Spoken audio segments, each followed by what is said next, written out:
जय हिंद बच्चों। आज हम लोग पाश्चात्य काव्यशास्त्र के अंतर्गत मार्क्सवादी विचारधारा के संदर्भ में विचार करेंगे।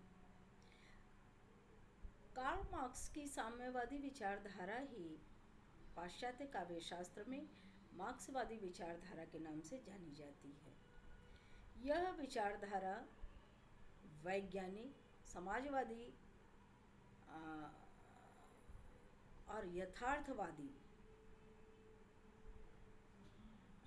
मानी जाती हैं और सामाजिक राजनीति में, दर्शन में मार्क्सवाद उत्पादन के साधनों पर सामाजिक स्वामित्व द्वारा वर्गविहीन समाज की स्थापना के संकल्प के आधार पर स्थापित किया गया है। मूलतः मार्क्सवाद उन आर्थिक राजनीतिक सिद्धांतों का समुच्चय है जिन्हें 19वीं-20वीं सदी में Karl Marx, Friedrich Engels, Vladimir Lenin और उनके साथी विचारकों ने समाजवाद के वैज्ञानिक आधार की पुष्टि के लिए प्रस्तुत किया था। सामाजिक संगठन की ऐतिहासिक व्याख्या करने वाले मार्क्स का यह सिद्धांत हेगेल के द्वंद्ववादी पद्धति की आलोचना में स्थापित हुआ। पूंजीवाद भाग 1 की भूमिका लिखते हुए मार्क्स ने द्वंद्ववाद और हेगेल के प्रति अपना दृष्टिकोण व्यक्त किया। हेगेल मानव मस्तिष्क की जीवन की प्रक्रिया, चिंतन की प्रक्रिया, जिसे विचार के नाम से उन्होंने एक स्वतंत्र कर्ता तक बना डाला था, वास्तविक संसार की सृजनकर्त्री है ऐसा वो मानते थे और वास्तविक संसार विचार का बाहरी इंद्रियगम्य रूप मात्र है, अर्थात जो बाहर हम देखते हैं बस उतना ही संसार है। इसके विपरीत वो भौतिक संसार को मानव मस्तिष्क में प्रतिबिंबित होने वाला और चिंतन के रूप में परिवर्तित होने वाला मानते हैं। हेगेल के हाथों में द्वंद्ववाद पर रहस्य का आवरण पड़ जाता है, लेकिन इसके बावजूद सच यही है कि हेगेल ने सबसे पहले विस्तृत और सचेत रूप से ये बताया कि अपने सामान्य रूप में द्वंद्ववाद किस प्रकार से काम करता है। मार्क्सवाद के अनुसार सामाजिक संरचना की आर्थिक व्याख्या करने वाला यह प्रमुख सिद्धांत है। यह सिद्धांत 19वीं शताब्दी के बाद लागू हुआ और इससे पहले विचारधारा के होने या पाए जाने का कोई प्रमाण नहीं मिलता है। आर्थिक रूप से शोषण करने वाले शोषक वर्ग के खिलाफ आवाज़ उठाने में मार्क्सवाद का बहुत बड़ा योगदान रहा है और मार्क्सवाद की प्रेरणा के स्रोत कहे जाते हैं हेगेल, फ्रांसीसी समाजवाद, सेंट साइमन, ब्रिटिश समाजवादी एडम स्मिथ आदि। मार्क्सवाद क्या है? अब हम इस प्रश्न पर आते हैं तो मार्क्सवाद मानव सभ्यता और समाज को हमेशा दो वर्गों में विभाजित मानता है। पहला शोषक वर्ग और दूसरा शोषित वर्ग। शोषक वर्ग साधन संपन्न वर्ग जो हमेशा से उत्पादन के संसाधनों पर अपना आधिपत्य रखता है और बुजुर्वा विचारधारा की आड़ में वह एक वर्ग को लगातार वंचित बना करके शोषित के रूप में स्थापित करता है और इसी कारण वर्ग संघर्ष की जमीन तैयार हो जाती है।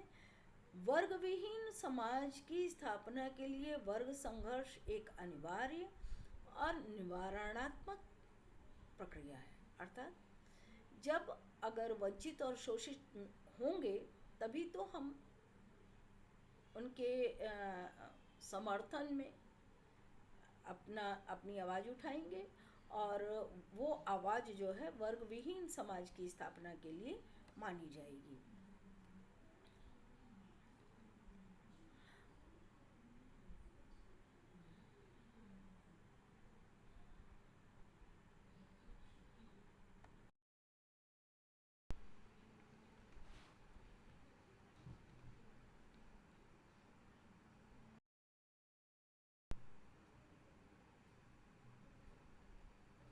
मार्क्स ने साहित्य एवं कला संबंधी अपने विचार लिटरेचर एंड आर्ट नाम की किताब में प्रस्तुत किए। उनके ग्रंथ ए कंट्रीब्यूशन ऑफ द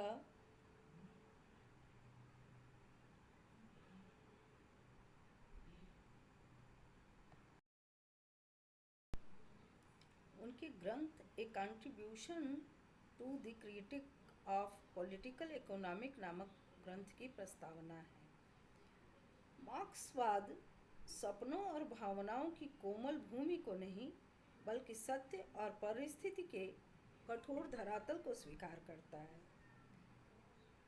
मार्क्सवादी चिंतन का स्वरूप पहला है द्वंद्वात्मक भौतिकवाद, दूसरा है ऐतिहासिक भौतिकवाद और तीसरा है वर्ग संघर्ष का सिद्धांत।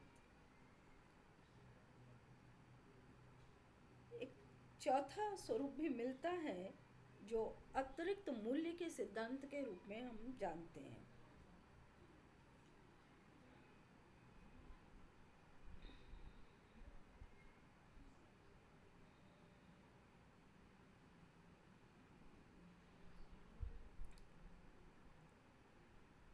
द्वंद्वात्मक भौतिकवाद, इसे थोड़ा ध्यान से समझेंगे कि संसार में दार्शनिक चिंतन के दो स्वरूप मिलते हैं, एक अध्यात्मवादी और दूसरा भौतिकतावादी।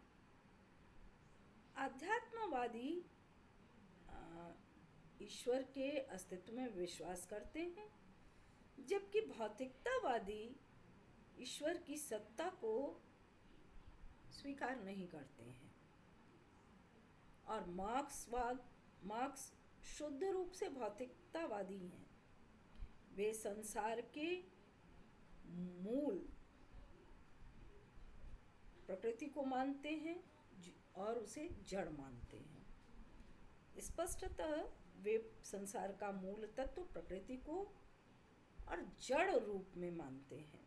मार्क्स का कहना है कि प्रकृति के इन मूल द्रव्यों से ही मनुष्य की उत्पत्ति हुई है और उत्पत्ति के इन तत्वों की क्रिया प्रतिक्रिया निरंतर चलती रहती है और इसी के फलस्वरूप मनुष्य की गति निर्धारित होती है। मनुष्य की यही गति उसके विकास का आधार बनती है। अतः यह गतिशीलता, परिवर्तनशीलता, विकास तथा तत्वों के बीच अंतःक्रिया ही भौतिक द्वंद्वात्मकता का लक्षण है।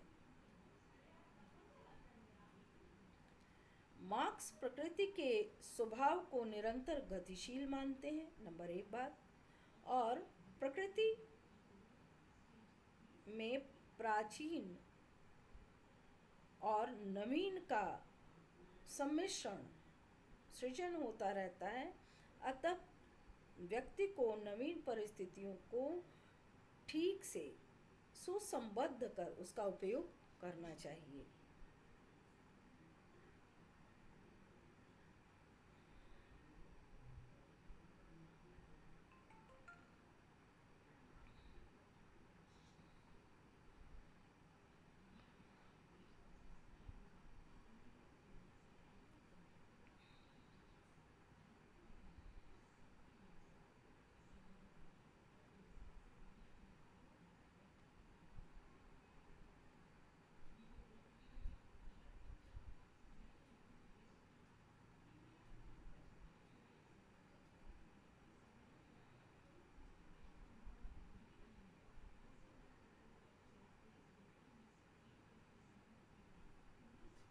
इसके बाद आता है ऐतिहासिक भौतिकतावाद।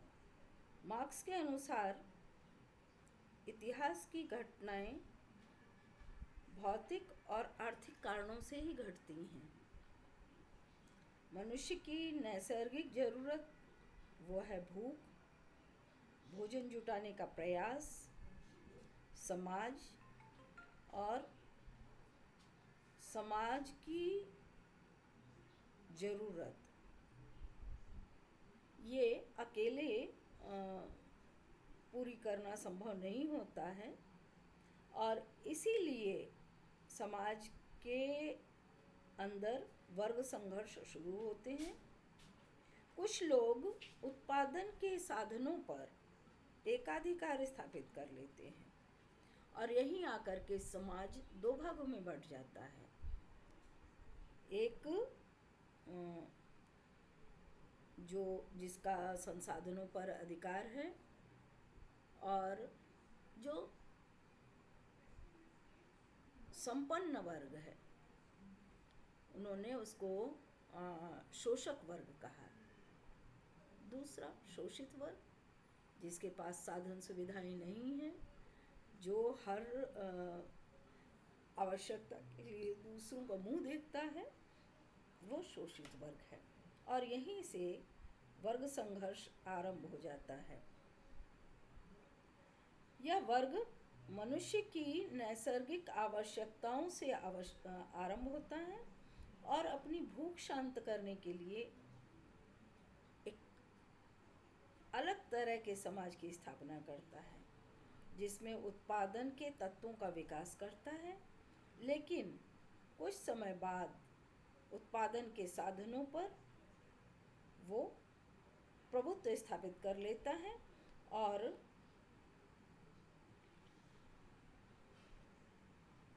शोषक बन जाता है।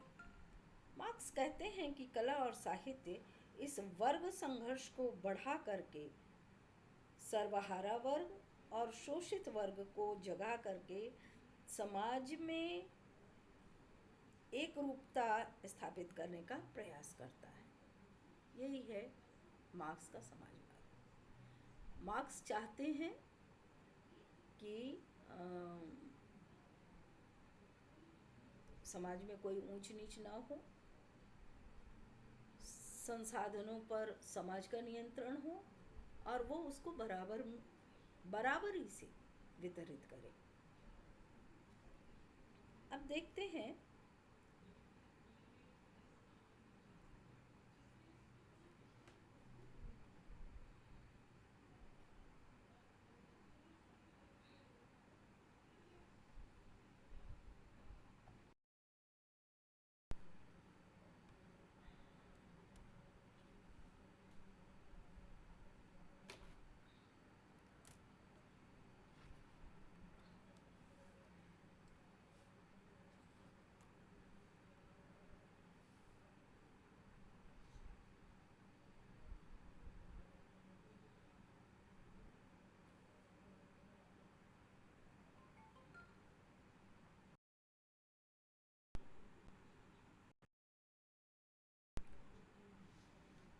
साम्यवाद सामाजिक राजनीतिक दर्शन के अंतर्गत एक ऐसी विचारधारा के रूप में प्रस्तुत होता है जिसमें संरचनात्मक स्तर पर समता मूलक वर्ग विहीन समाज की स्थापना की कल्पना की जाती है। ऐतिहासिक और आर्थिक वर्चस्व के प्रतिमान ध्वस्त कर उत्पादन के साधनों पर समूचे समाज का वर्चस्व स्थापित करने की बात कही जाती है और अधिकार और कर्तव्य में आत्मार्पित सामुदायिक सामंजस्य स्थापित करने की बात कही जाती है। स्वतंत्रता और समानता के सामाजिक राजनीतिक आदर्श ये एक दूसरे के पूरक हों, न्याय से कोई वंचित ना हो, मानवता एकमात्र मानव जाति हो, श्रम की संस्कृति सर्वश्रेष्ठ और तकनीक स्तर सर्वोच्च हो। साम्यवाद अंततः अराजकता का पोषक है, जहाँ राज्य की आवश्यकता समाप्त हो जाती है। मूलतः यह विचार समाजवाद की उन्नत अवस्था को अभिव्यक्त करता है, जहाँ समाजवाद में कर्तव्य और अधिकार के वितरण को हरेक से अपनी क्षमतानुसार हरेक को कार्यानुसार सूत्र से नियमित किया जाता है। अर्थात हर व्यक्ति अपनी क्षमता के अनुसार कार्य करे और हर व्यक्ति को उसके कार्य के अनुरूप संसाधन उपलब्ध हों, धन मिले, इस सिद्धांत को लागू किया जाता है। और साम्यवाद निजी संपत्ति का पूर्ण निषेध करता है।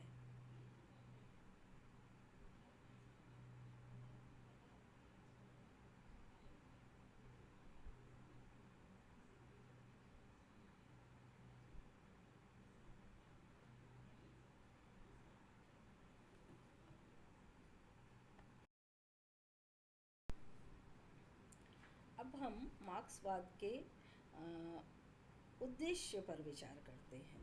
तो हम पाते हैं कि मार्क्सवाद क्रांतिकारी समाजवाद का ही एक रूप है। यह आर्थिक और सामाजिक समानता में विश्वास रखता है। मार्क्सवाद सभी व्यक्तियों की समानता का दर्शन है। मार्क्सवाद की उत्पत्ति खुली प्रतियोगिता, स्वतंत्र व्यापार और पूंजीवाद के विरोध के कारण हुई। मार्क्सवाद पूंजीवाद की व्यवस्था को आमूल रूप से परिवर्तित करने और सर्वहारा वर्ग की सामाजिक व्यवस्था को स्थापित करने के लिए हिंसात्मक क्रांति को एक अनिवार्य प्रक्रिया बताता है, और इस क्रांति के पश्चात ही आदर्श व्यवस्था की स्थापना होगी। वह वर्ग विहीन संघर्ष और संघर्ष विहीन, शोषण विहीन राज्य की स्थापना की बात करता है। अब हम देखते हैं कि मार्क्सवाद की क्या विशेषताएं हैं। तो हम देखते हैं इस क्रम में पहली विशेषता है कि मार्क्सवाद पूंजीवाद के विरुद्ध स्थापित की गई एक प्रतिक्रिया है। दूसरा, मार्क्सवाद पूंजीवादी व्यवस्था को समाप्त करने के लिए हिंसात्मक साधनों की वकालत करता है। तीसरा, मार्क्सवाद प्रजातंत्रीय संस्था को पूंजीपतियों की संस्था मानते हैं और उनके हित के लिए श्रमिकों के शोषण के लिए स्थापित मानते हैं।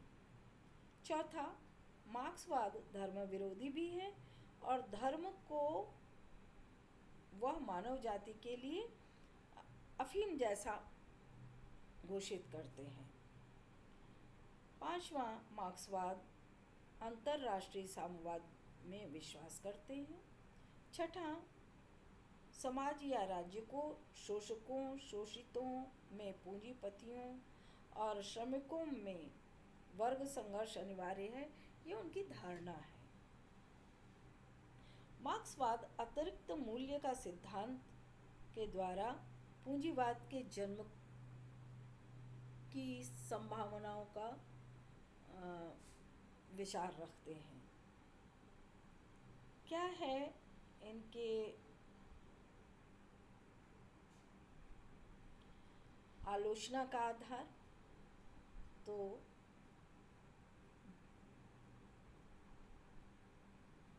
जिन तथ्यों के आधार पर मार्क्सवाद की आलोचना की जाती है वो इस प्रकार से है। पहला, मार्क्स के द्वारा प्रतिपादित दर्शन का आधार द्वंद्वात्मक भौतिकवाद है, किंतु इसे जो इतना महत्वपूर्ण सिद्धांत है इसका विस्तृत रूप से कहीं भी वर्णन नहीं किया गया है। मार्क्स ने हीगल के अध्यात्मवाद के स्थान पर भौतिकतावाद की स्थापना की। तीसरा, मार्क्स का मानना है कि समाज की प्रगति के लिए संघर्ष और क्रांति का होना अत्यंत आवश्यक है, परंतु यह सत्य है कि समाज को विकसित होने के लिए, उसकी प्रगति में तीव्रता लाने के लिए शांति अत्यंत आवश्यक है। तो इन आधारों पर ये मार्क्सवाद निरस्त कर दिया जाता है।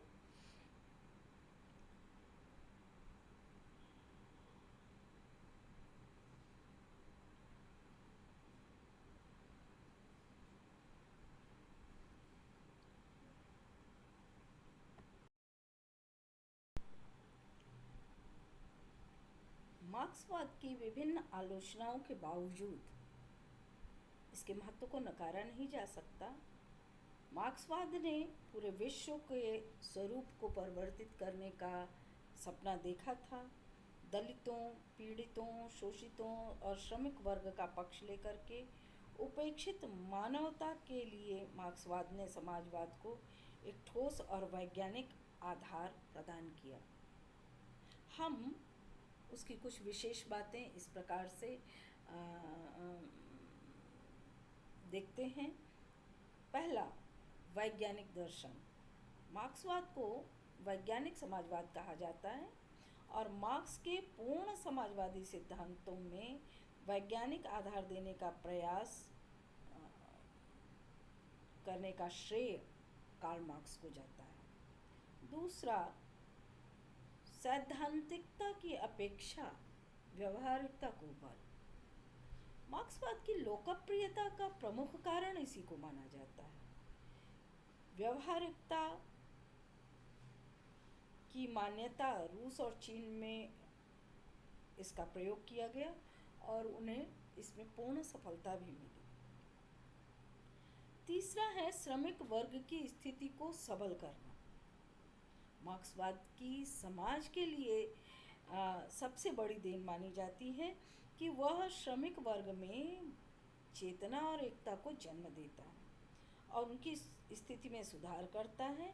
और मार्क्स ने नारा दिया कि विश्व के मजदूरों, तुम एक हो जाओ, तुम्हारे पास खोने के लिए कुछ भी नहीं है और प्राप्त करने के लिए सारा संसार पड़ा हुआ है।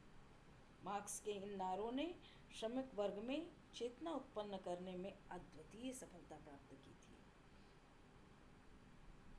फिर चौथा है पूंजीवादी व्यवस्था के दोषों पर प्रकाश डालना।